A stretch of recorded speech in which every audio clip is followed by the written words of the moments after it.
مهرجان سامر سلام هو تاني اكبر مهرجان في اتحاد الدبليو دبليو اي، واللي كان بيتجهز له من فتره طويله جدا، وللحق التجهيز لكل مباريات المهرجان ده كان فعلا كويس. فهل يا ترى المهرجان نفسه بقى كان كويس؟ تعالى اقول لكم. مهرجان سامر سلام خلاص خلص، وايه الوقت عشان نبص عليه ونشوف كان فيه كويس عشان نديله بلس وكان فيه وحش عشان نديله ماينس. اهلا بيكم، معاكم محمود اسامه من قناه ايجيبشن نيرد، ودي مراجعه مهرجان دبليو دبليو اي سامر سلام. قبل ما نبتدي احنا كان في عندنا مباراتين، مباراه الدبليو دبليو اي وومن تشامبيون شيب ومباراه على حساب الدبليو دبليو اي وومن وورلد هيفي ويت تشامبيون شيب. واللي متابعني عارف ان انا ما بتفرجش على المباريات النسائيه وما بتابعش سيناريوهاتها، فالمباراتين دول انا ما اتفرجتش عليهم فمش هراجعهم، مش هيبقى في بلس مش هيبقى في ماينس، انا كده ما شفتش المباراتين. ولا بينا نبتدي. اول مباراه معانا كانت مباراه سامي زين في مواجهه برون بريكر على حساب الدبليو دبليو اي انتركونتيننتال تشامبيون شيب. المباراه بدات سريعه وراحه جايه بين الاثنين، ولكن كان واضح تفوق برون بريكر على سامي زين من ناحيه القوه، لكنه قدر يضرب فرانكنشتاين ويعد على سامي زين 1-2، لكن سامي زين يكسر العد بعد 2. والسيطره فضلت مع برون بريكر طول المباراه تقريبا، وفي كل مره سامي زين كان بيحاول يرجع فيها المباراه كان برون بريكر بيوقفه بالقوه، لحد ما سامي زين يضرب الحركه اللي ملهاش اي لازمه في عالم المصارعه الحره، البلو ثاندر بام، ويحاول يعد بيها على برون بريكر. لكن هل تفتكروا حصل اي حاجه؟ لا طبعا، برون بريكر كسر العد. بعدها كده توصلوا النهايه وسامي زين يحاول يضرب هلوفا كيك عشان يلاقي نفسه واخد سبير من برون بريكر، بعد كده يضربه سبير ثانيه ويعد عليه 1-2-3 وتنتهي المباراه. المباراه دي مباراه من طرف واحد بكل المقاييس، احنا نقدر نقول عليها انها مباراه سكواش ماتش. المباراه ما خدتش 5 دقائق ولكنها قامت باللي مطلوب منها، واللي هو اننا نرفع من برون بريكر بعد الكارثه اللي الاتحاد عملها في مهرجان ماني ان ذا بانك الشهر اللي فات. لكن هنشوف الاتحاد هيتعامل مع برون بريكر ازاي كبطل داخل الاتحاد. وبالنسبه لسامي زين فواضح جدا ان احنا بعدناه عن الحزام، لان هو ليه دور في سيناريو البلاد لاين اللي هيشتغل بعد كده. عموما المباراه دي كانت كويسه وعملت اللي عليها وزياده. برون بريكر هو بطل الانتركونتيننتال الجديد، وعشان كده المباراه دي بالكامل هتاخد معايا بلس. بعد كده كان عندنا مباراه بين لوجان بول في مواجهه ال اي نايت على حزام اليو اس. لوجان بول هاجم ال اي نايت قبل ما المباراه تبتدي عشان هما الاثنين يقعدوا يضربوا في بعض بره الحلبه قبل ما المباراه تبدا اساسا. بعد كده هما الاثنين رجعوا للحلبه تاني عشان الحكم يدق الجرس والمباراه تبتدي رسميا. المباراه بدات في البدايه بسيطره من ال اي نايت على لوجان بول، لحد ما لوجان بول قدر ان هو يقدر يهرب من حركه من ال اي نايت ويخبطه في كورنر الحلبه، وهنا السيطره بقت معاه. والسيطره فضلت مع لوجان بول لفتره، قدر يضرب فيها جات رينش سوبلكس على ال اي نايت ويعد عليه 1-2، لكن ال اي نايت كسر العد بعد 2. والسيطره فضلت معاه لحد ما ال اي نايت قدر ان هو يضرب جاك باور سوبلكس على لوجان بول، والسيطره تبقى مع ال اي نايت عشان يضرب بعدها سايد افكت، بعد كده البو ويعد على لوجان بول 1-2، لكن لوجان بول يكسر العد بعد 2. بعد كده لوجان بول يقدر يرجع المباراه ثاني ويضرب سبرينج بورد مون سولت من فوق الحبل الثالث لبره الحلبه، كانت بصراحه تحفه. والسيطره فضلت مكمله معاه لحد ما ال اي نايت قدر ان هو يضربه سوبر بلكس من فوق الحبل الثالث ويعد عليه 1-2، لكن لوجان بول يكسر العد بعد 2. ومن هنا ابتدى التسلسل النهائي، لان هما الاثنين طلعوا بره الحلبه علشان ال اي نايت يضرب في اصحاب لوجان بول شويه، علشان ماشين جان كيلي يدي براس ناكلز لوجان بول اللي يضرب بيها ال اي نايت في وشه، ويحاول بعدها ان هو يضرب الباكشا لاريت، لكن يلاقي نفسه داخل في بلاد فورس تراما وال اي نايت يعد عليه 1-2-3 وتنتهي المباراه. المباراه دي كانت مباراه كويسه جدا، هو ده نوع المباريات اللي لوجان بول المفروض يلعبه، مباريات سريعه بتخلص بسرعه، مش مباراه نص ساعه زي مباراه قصاد كودي رودز في مهرجان كين كوين اوف ذا رينج. لكن عموما انا سعيد جدا ان ال اي نايت اخيرا شال حزام سنجل في اتحاد الدبليو دبليو اي، وهنشوف الاتحاد هيتعامل معاه ازاي. اما بالنسبه لوجان بول فانا بقول كفايه عليا قوي كده، يا ريت ياخد اجازه وما اشوفش خلقته غير على الرسل المانيا اللي جاي. اما بالنسبه للمباراه دي فهي كانت كويسه جدا والنتيجه بتاعتها كانت منطقيه، علشان كده المباراه دي بالكامل هتاخد معايا. بعد كده كان عندنا مباراه درو ماكنتاير في مواجهه سي ام بانك وسيث رولينز هو السبيشال جيست ريفري. المباراه دي بدات بان الاثنين دول طقشوا في بعض بالتاكيد، علشان سي ام بانك يتفوق على درو ماكنتاير، ولكنه طول في ان هو قاعد يضربه علشان سيث رولينز يحاول يبعده، وهنا شتته ودرو ماكنتاير استغل الفرصه وهاجم سي ام بانك. لكن على الناحيه الثانيه درو ماكنتاير قاعد يضرب برده سي ام بانك لفتره طويله علشان سيث رولينز يوقفه ويتشتت معاه علشان سي ام بانك يستغل الفرصه ويضرب درو ماكنتاير. بعد كده هما الاثنين طلعوا بره الحلبه وقعدوا يضربوا بعض بره الحلبه بتاع 10 دقائق تقريبا، وسيث رولينز اللي كان من المفترض ان هو يعد عليهم 10 بره الحلبه كان واقف فوق يتفرج عليهم هما يضربوا بعض وعمال بيضحك. المباراه رجعت الحلبه تاني والسيطره كانت مع درو ماكنتاير، قدر يضرب فيها سي ام بانك بسوبلكس، بعدها باور بام، بعد كده سيتنج باور بام، وفي كل مره كان بيحاول يعد على سي ام بانك، سي ام بانك كان بيكسر العد. بعد كده طلع بره الحلبه وجاب كرسي ودخل بيه الحلبه عشان يضرب بيه سي ام بانك، وقال لسيث رولينز ان انا عارف ان انت بتكرهه قد ما انا بكرهه، فاديني ظهرك والموضوع هيخلص بسرعه بسرعه ومشاكلي ومشاكلك هتتحل. وسيس رولينز مع انه تظاهر ان هو هيسيب جو ماكنتاير يضرب سي ام بانك بالكرسي، هو اخد منه الكرسي وقال له لو عايز تكسب اكسب صح. في الوقت ده سي ام بانك حاول يرجع للمباراه تاني عشان يلاقي نفسه واخد نيك بريكر من جو ماكنتاير والسيطره تفضل مكمله مع جو. وقتها درو طلع الاسوره اللي مكتوب عليها اسم مرات سي ام بانك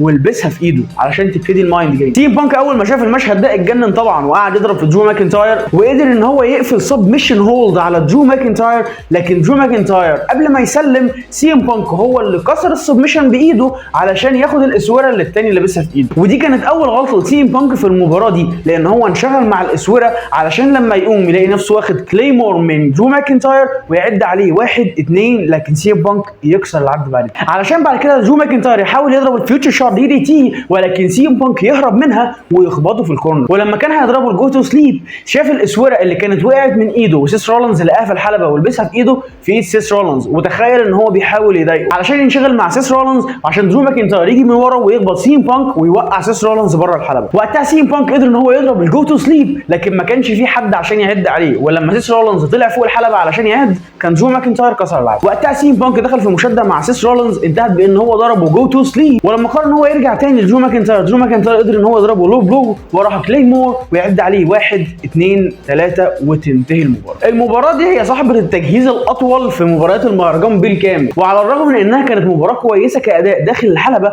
القصه اللي اتحكت داخل الحلبه كانت ممتازه. ده لان سي ام بانك كان ممكن يكسب المباراه دي بسهوله، ولكن هو اللي بوظها على نفسه، سواء بانشغاله مع الاسوره او بسيس رولينز او بان هو ما ركزش مع درو ماكنتاير اللي هو بيواجهه في المباراه. فيا ترى السيناريو ده رايح على فين بعد كده؟ هنشوفه نعرف. لكن المباراه دي بصراحه كانت كويسه جدا كاداء وكقصه، علشان كده انا هدي لها بلس. بعد كده عندنا مباراه جونتر في مواجهه دامين بريست على حزام الدبليو دبليو اي وورلد هيفي ويت شامبيونشيب. المباراه دي بدات بضربات هارد هيتنج ما بين الاثنين اللي انتهت بتفوق دامين بريست عشان يضرب فلات لاينر على جونتر. بعد كده هما الاثنين يطلعوا بره الحلبه عشان جونتر يخبط دامين بريست في الكورنر بتاع الحلبه، ولما يرجعوا تاني للحلبه يضربوا باور سلام والسيطره تبقى مع جونتر. دامين بريست حاول ان هو يرجع للمباراه تاني باستخدام السترايكنج، ولكن جونتر تفوق عليه بالقوه، والسيطره فضلت مع جونتر لحد ما دامين بريست قدر ان هو يضرب سوبر بليكس من فوق الحبل الثالث على جونتر ويعد عليه 1 2، لكن جونتر يكسر العد بعد 2. بعد كده كان في هارد هيتنج سيكونسز رايحه جايه ما بين الاثنين اللي انتهت بان دامين بريست قدر ان هو يضرب ساوث اوف هيفن على جونتر ويعد عليه، لكن جونتر كسر العد بعد 2. من بعدها السيطره فضلت مع جونتر بضربات هارد هيتنج وبسيطره تامه بالقوه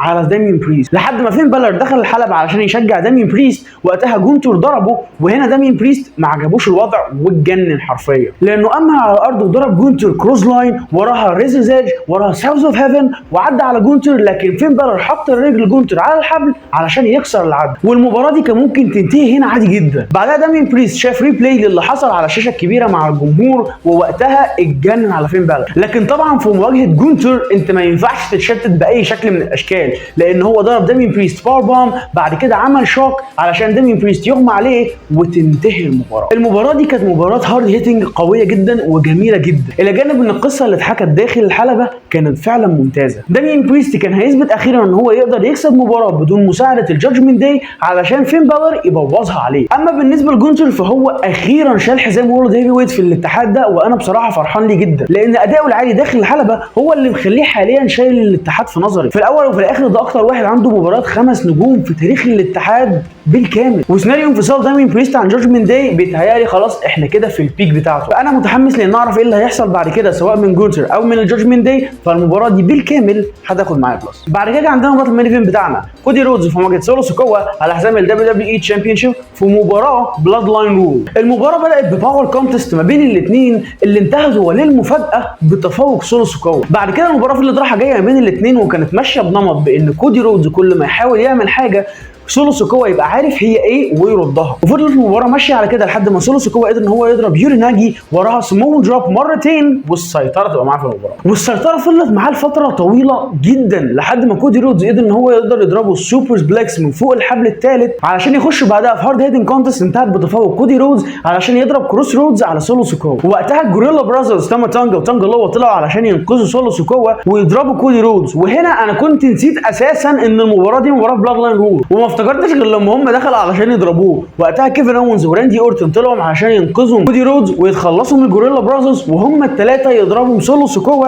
لكن سولو سيكوا وللمفاجاه للمره الثانيه ليا في المباراه دي كسر العد. راندي اورتن وكيفن اونز اخدوا تانجا لو وتاما تانجا بره الحلبه عشان كودي رودز ينزل يجيب سلم من بره الحلبه ويضرب بيه سولو سيكوا لفتره عشان سولو سيكوا بعدها يضربه سبير ويعد عليه 1-2، لكن كودي رودز كسر العد بعد 2. وقتها كودي رودز قدر يرجع للمباراه تاني وقدر يضرب كروس رودز مرتين، وقبل ما يضرب المره الثالثه جيكوب فاتو طلع علشان يضرب كودي رودز وينقذ سولو سيكوا. وقتها جيكوب فاتو قدر ان هو يضرب كودي رودز الباك مونسولت اللي هو بيعملها بشكل مش طبيعي دي مرتين علشان سولو يعد على كودي 1-2، لكن كودي رودز برده كسر العد بعد 2. علشان بعد كده سولو سيكوا يأمر جيكوب فاتو ان هو يضرب كودي رودز على طاوله التعليق. وعلى الرغم من ان المانوفر اللي هو عملها من فوق الحبل الثالث كانت افكتيف، ولكن رجله غالبا انصابت في الحركه دي. ولو جيكوب فاتو ما انصابش في الحركه دي بجد واللي كان بيعمله ده كان اداء تمثيلي، فانا اشتريته ان هو انصاب. نرجع للمباراه تاني، سولو سيكوا طلع كودي رودز فوق الحلبه عشان يضربه سبلاش ويعد عليه، لكن كودي رودز كسر العد بعد 2.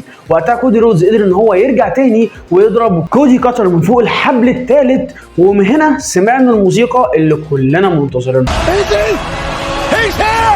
ايوه، رومان رينز رجع تاني للاتحاد وهو لابس تي شيرت مكتوب عليه OTC اوريجينال ترابل تشيف علشان يدخل الحلبه ويضرب سولو سيكوا سوبرمان بانش، بعدها سبير ويسلمه لكودي رودز عشان يعد عليه 1-2-3 وتنتهي المباراه. المباراه دي كانت داخل الحلبه كانت مباراه ممتازه، اثبتت لي فعلا ان سولو سيكوا فعلا مصارع كويس، وكقصه اتحكت داخل الحلبه برده كانت ممتازه. المباراه رفعت من سولو سيكوا في نظري فعلا واظهرته على ان هو ثريت، على ان هو تهديد، وده شيء كويس لان واضح جدا ان القصه اللي احنا داخلين عليها هي البلاد لاين سيفل وور، واحنا فعلا محتاجين حد يبان كتهديد قصاد رومان رينز. وطبعا ما ينفعش ان احنا ننسى عوده الترايبل شيف رومان رينز للاتحاد، واللي الكل اللي كان منتظرها من الوصل مانيا اللي فات. اما بالنسبه لكودي رودز فاحنا نقدر نقول ان هو سرفايف المباراه دي، هو هرب بالحزام بس مش اكتر. فالمطلوب من الاتحاد دلوقتي ان هو يلاقي له سيناريو كويس، وانا بيتهيالي ان السيناريو اللي جاي بعد كده هيبقى مع راندي. ايا كان المباراه دي خلتني متحمس جدا لسيناريو البلاد لاين اللي واضح جدا ان هو هيولع اكتر ما هو مولع اساسا. عموما هنشوف ايه اللي هيحصل في عرض سماك داون اللي جاي وهنعرف. المباراه دي كانت مباراه كويسه جدا، عملت اللي عليها وزياده، علشان كده المباراه دي هتاخد معانا بلس. مهرجان سمر سلام بالكامل كان كويس جدا بالنسبه لي، مفيش فيه اي حاجه ضايقتني، وده على عكس المهرجان بتاع ماني ان ذا بانك الشهر اللي فات، ولكن خلاص اللي حصل حصل. المهم مهرجان سمر سلام وده تقييمي ليه. ما تنسوش تقولوا تقييمكم تحت في الكومنتات، ما تنسوش تعملوا شير ولايك وسبسكرايب، ولو عجبكم الفيديو ده عايزين تشوفوا فيديو تاني زيه هتلاقوا فيه منه كتير قوي على القناه، وهتلاقوا فيه برده فيديوهات من حاجات تانيه. كان معاكم محمود اسامه من ايجيبشن نيرد، مع السلامه.